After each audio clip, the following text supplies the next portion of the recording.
Mrs. Puff, oh dear. I've gone in and diagnosed every Spongebob character, solving their backstories and problems, and shockingly discovered that Nickelodeon actually hid secrets within their characters. Now, you don't have to watch all those videos, but stop right there if you haven't actually seen the first half of this video. This is just the second half. You need to start by clicking on the little white rectangular box in the top right corner that'll show up now if you haven't seen the first half. Good? Good. Because oh my god, Mrs. Puff's downward spiral of insanity only grows more and more nightmarish as you descend. So today, we delve into the latter half of the series, when her sadism takes off and reaches new heights, when the madness boiling up inside of her reaches its peak, and when she becomes the serious envisioning of what she sees SpongeBob himself to be. A homicidal maniac is Mrs. Puff.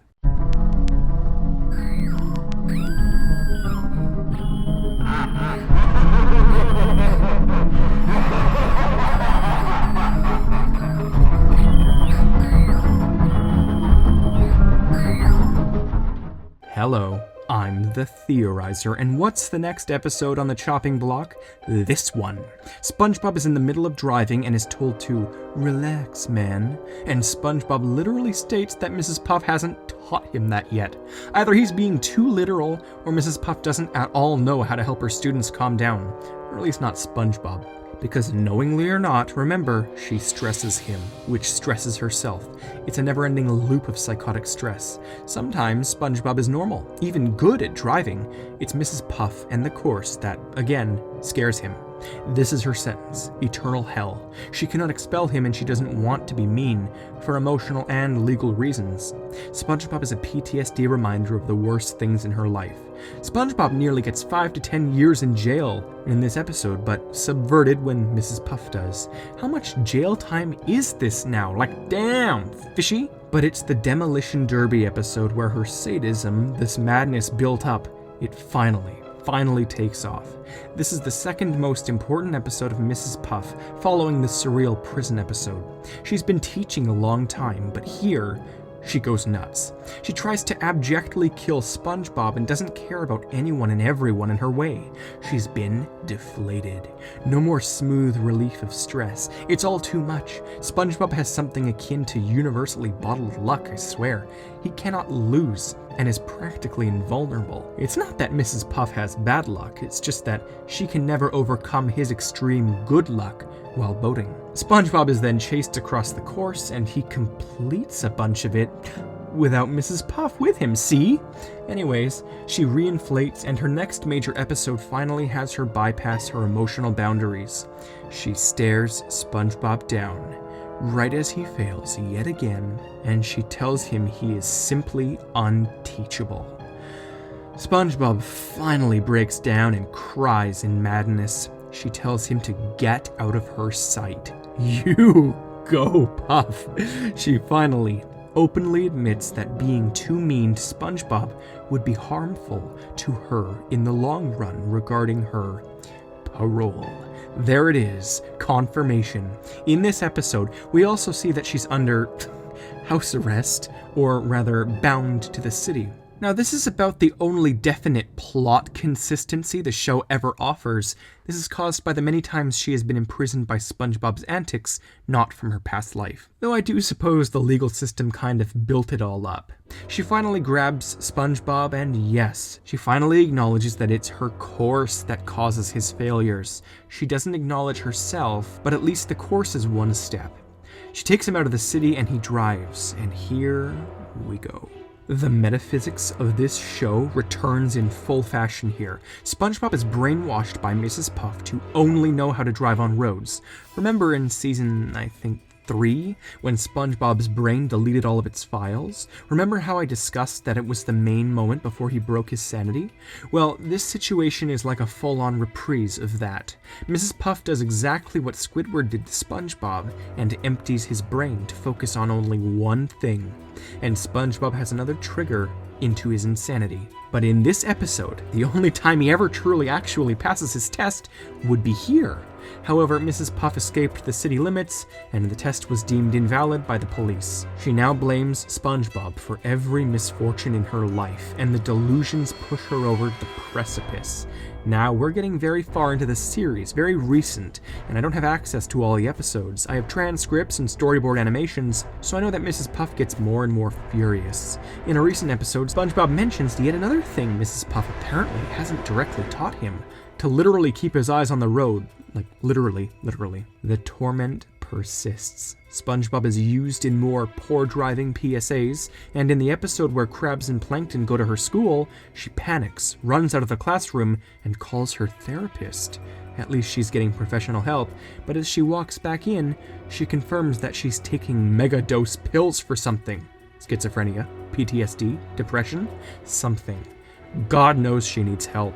She has been teaching SpongeBob now for years. Her inflation is basically an airbag at this point, and yes, I think that was always sort of the intention.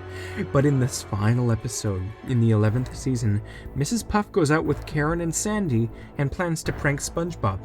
Mrs. Puff actually has learnt to fear SpongeBob. She fears pranking him, most likely because of her emotional and legal fragilities. She then proves she knows a thing or two about criminality by breaking into his house using a mere ruler. And this is where it ends. We have most of what we need already. Mrs. Puff's life needs a timeline, and we'll get into that momentarily, but first of all, what would have led people to suspect her of her husband's death to begin with? What kind of reputation forces people to assume you murdered your spouse? She's had some kind of something, maybe bad stuff Mr. Puff got into, criminality. She's not an inherently psychopathic person, just a very unstable one, from the life that she was raised in. She was unstable from the start, and her past life caused that. Whether or not it was Mr. Puff's fault or her childhood's, people blamed her instability for Mr. Puff's disappearance. SpongeBob is oblivious to serial killers in some episodes, but Mrs. Puff's sheer instability is the primary thing to fear here. So now, you all know what time it is. It's time to make that final technical diagnosis and draw out a full timeline. Mrs. Puff grows up in a suspicious town with an unstable past, marrying Mr. Puff. Mrs. Puff's marriage to him is underlyingly fractured because of her intermittent insanity, and it all ends with Mr. Puff being kidnapped and killed by human divers. Mrs. Puff's insanity might even have prevented her from fully comprehending what happened. Regardless, she is accused by the many townspeople who acknowledged the shady nature of Mrs. Puff's insanity and Mr. Puff's possible suspicious intent. This caused her to leave town and rebrand her identity, most likely the first name being the name she changes, not wanting to forget her roots or her husband due to insanity and delusions. She opens a new boating school, she subdues her insanity, possibly medicating it, and she's all good. Until she starts teaching SpongeBob. More and more run-ins with the law after SpongeBob's failures leads the law to discover her again, and she is given parole. She is forced to remain in her current state, never leaving her job. She is not in control of her situation or her emotions. She cannot lash out at people, and she also cannot quit.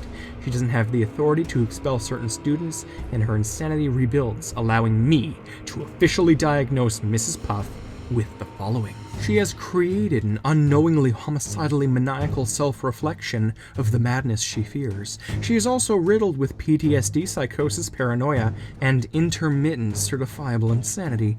This is all induced by being lawfully held in educational limbo with her greatest fear as unintentional punishment for a horrific crime she did not commit, but laments greatly herself. She blames SpongeBob for her bottled up and never-ending loop of psychotic stress. That's a lot of madness. Seriously, she has therapists, insurance agents, doctors, and she's on pills to curb insanity and depression, but the torment she goes through every single day, the pure instability boiling over, is far too much for her to comprehend. And so, we've solved Mrs. Puff. If you want to see even more detailed SpongeBob analyses like this, I'd recommend my Patrick Theory trifecta. It's like my magnum opus.